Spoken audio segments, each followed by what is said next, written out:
Andrew, Ceph is a little bit intimidating. It's responsible for some disillusionment, some problems when we look at Kubernetes. And again, I don't have much experience in HPC, but I started getting excited about it when it came to Kubernetes. How did you tame Ceph so that enterprises can now safely use it and effectively use it?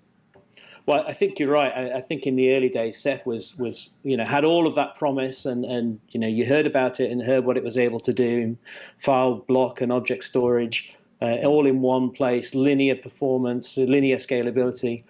But then the complexity really was what was holding it back. So we kind of went from the ground up. We reverse engineered almost exactly how Ceph operates and what kind of demands, specific demands it's going to make on the hardware on which it's running, and then from the ground up built an appliance which is completely designed to run Ceph and optimized for it. Mm-hmm. Now, when you do that, you get incredible performance at very low power. Typically around 100, 120 watts for our kind of entry-level appliances.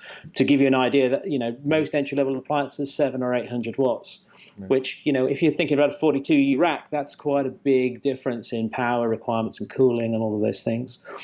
But also by building from the ground up, we have this kind of unique connection between the software and the hardware layer that you would never get if you took a standard open source and ran it on standard hardware. Right. Those two things are not aware of each other in the way that we can do and the way that we can integrate.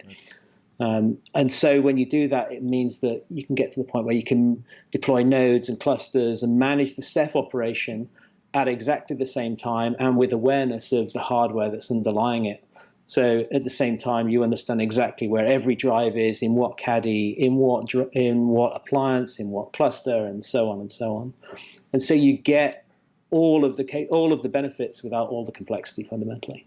You're still using, just to clarify, upstream Ceph, open source Ceph, but yeah. You have built a box around it that optimizes performance, power consumption, and for me, very exciting, management, because that's where a lot of the issues come from, right? You think it's a performance issue, but in reality, people just aren't able to set up and configure a Ceph in a way it needs to be. So that's what I'm personally very excited about. Thank you very much, Andrew. Yeah, thank you.